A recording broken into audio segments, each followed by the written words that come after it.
ब्रह्मचर्य में भोजन का बहुत बड़ा योग है।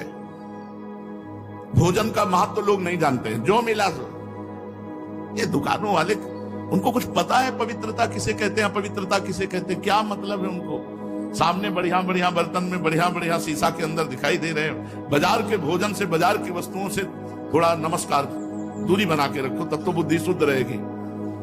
नहीं, हमें तो नहीं लगता।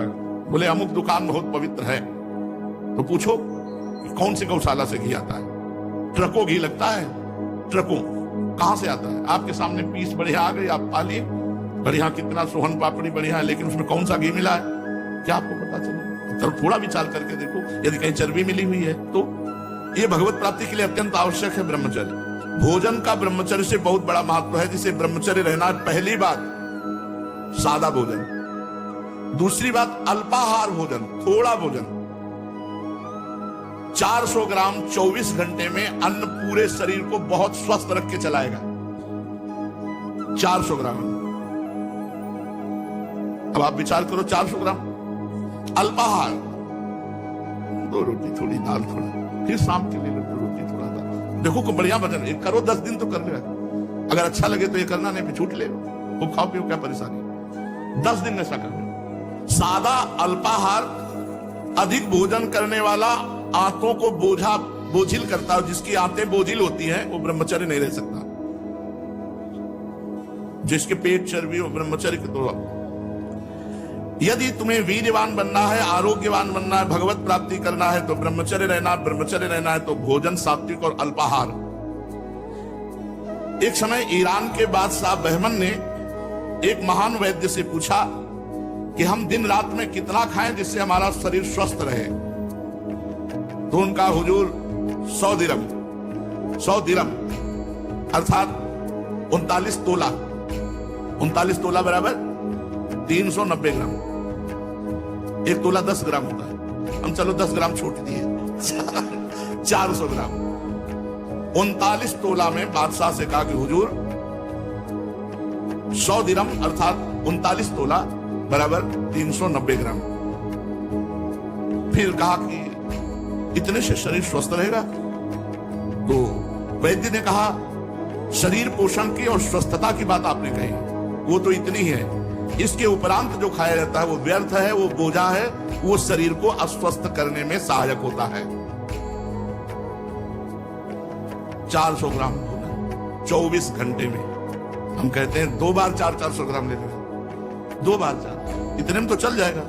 देखो 400 ग्राम लेकर एक दिन रोटी को तौल लो, एक रोटी कितने ग्राम की है, दाल कितनी होगी, सब्जी कितनी होगी, टोटल 400 ग्राम एक बार में। तो 800 ग्राम रख लो। वैसे 400 ग्राम तो एक्स्ट्रा ही है, 400 ग्राम नहीं, 410 ग्राम एक्स्ट्रा हकीम के अनुसार। ये ब्रह्मचर्य के लिए स्वस्थता की बहुत सुंदर बात है, बहुत सुंदर बात। कोशिश की जाए, हम भी मिलाते हैं, आप भी मिलाओ साथ 400 ग्राम। ये स्वस्थ शरीर के लिए, साधक के लिए, साधना के लिए, जो फावड़ा चलाते हैं उनके लिए हम नहीं कह सकते, क्योंकि इतनी मेहनत उनकी होती है कि 10 रोटी खा के जहां चूल्हे की बनी हुई, तो फिर 4-6 घंटा बाद भोजन चाहिए। किसान आदमी को लकड़ी पच जाए ऐसा लीवर होता है। हमने कभी शुगर नहीं सुना किसान आदमी। ढेर सारा गुड़, इस समय जैसे चल रही फसल, गन्ने का रस 5-5 लीटर दही डाल के पी गए, 2-4 भेली गुड़ खा के कुछ शुगर हो गई। ये शुगर होती है जो ऐसे गंदे आचरण और ज्यादा मेहनत नहीं होती, और सब शक्कर ज्यादा पाई जाती है। गुड़ शुद्ध चीज है जो सीधे बनती है, अब तो उसमें भी मिलावट करने लगे। भगवान बुद्ध कहते हैं कि अगर भगवत प्राप्ति करना है तो हल्का आहार, 1 बार भोजन, यह उसी को 2 बार, उसी को 2 बार यार किया जाए, क्या जाता है। देखो नियम लेके देखो, ठीक है। 400 ग्राम भोजन, दंड बैठक मारो, थोड़ा व्यायाम करो, प्राणायाम करो, संयम से रहो। व्यायाम ब्रह्मचारी को नित्य करना चाहिए, चाहे गृहस्थ हो चाहे विरक्त। थोड़ा शरीर का व्यायाम अत्यंत आवश्यक है। कसरत हमें पूज्य बुजुर्ग सिखाते थे, दवा कोई वर्जिश से बेहतर नहीं, वर्जिश माने कसरत, दवा कोई वर्जिश से बेहतर नहीं, नुक्सा है कम खर्च, बाला नसेन, शक्ति बढ़े फुर्तिल है, चोट न अधिक पिराए, अन्न पचे चंगा रहे, कसरत सदा सहाय। बांध लंगोटा बचा के इंद्री, कभी न देखा पर नारी, धर्म के टुकड़े खाकर भैया चढ़ी धर्म की तैयारी। ये ऐसे तो बिल्कुल गांव की बातें हमें बता रहे। बांध लंगोटा बचा के इंद्री, कभी न देखा पर नारी, धर्म के टुकड़े खाकर भैया चढ़ी धर्म की तैयारी। ऐसे थोड़ी परमार्थ पथ पे चला जाता है। संभल करके जो साधना के लिए भोजन पाता है वही ज्ञान विज्ञान संपन्न होता, नहीं तो महामूर्ख होता है। पशु केवल भोजन ही भोजन पाते रहते हैं। भोजन तुम्हारा जीवन भी है और भोजन तुम्हें मार भी देगा। अब आप सोचो, जो दूसरों का मांस खाते हैं कैसे जीव है। अरे ऐसे ऐसे जिंदा मछली पकड़ कैसे चबा, इनको यमराज चबाएंगे ऐसे। देख लेना, यहाँ मृत्यु लोक में ही ऐसे दंड मिलते हैं, पूछो मत। अब एक्सीडेंट हुआ, फंस गए पूरे सब लोहा लंगड़ यहाँ से, वो वैसे ही जैसे फंसा के तुम मारे। अब तड़पो तड़पो, कब कहाँ कैसा चीख रहा है, चिल्ला रहा है। अवश्य में भोक्तव्यम कृतं कर्म शुभाशुभम्। जीने के लिए खाओ, जियो भगवान के लिए, मरने के लिए मत खाओ। काहे को इतना भोजन। भक्तदास वामन, उनसे पूछा निकम्मा कौन है, तो उनका निकम्मा वही है जो बहुत भोजन करता है। कोई कायरता, आलस्य, प्रमाद, अल्पाहार। महापुरुष की पहचान क्या है? जो अपने को सबसे छोटा मानता है और अल्पाहार युक्त रहता है। अल्पाहार थोड़ा भोजन और अपने को सबसे छोटा मानता है, वो महापुरुष है। महापुरुष कैसे बने? मन को वश में करने से। मन को कैसे वश में करें? सात्विक और कम भोजन पाने से और ब्रह्मचर्य रहने से। तो कम खाना कैसे सीखें? आहार को थोड़ा थोड़ा घटाते चले जाओ और एक लिमिट में ले आओ। आहार कैसे घटे? बेस्वाद भोजन पाओ। बेस्वाद भोजन पाओ, अपने आप 300 ग्राम में मन कहेगा रहने दे।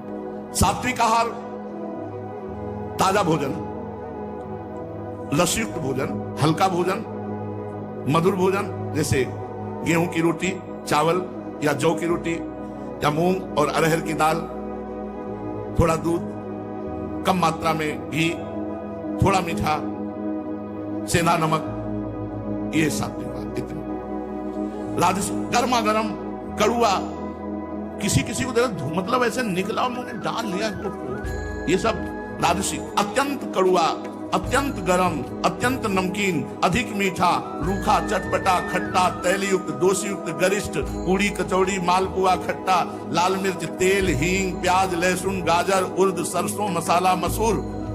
और फिर ये तो सब त्याजी है, मांस, मछली, कछुआ, अंडा, शराब, चाय, काफी, ये तो सब।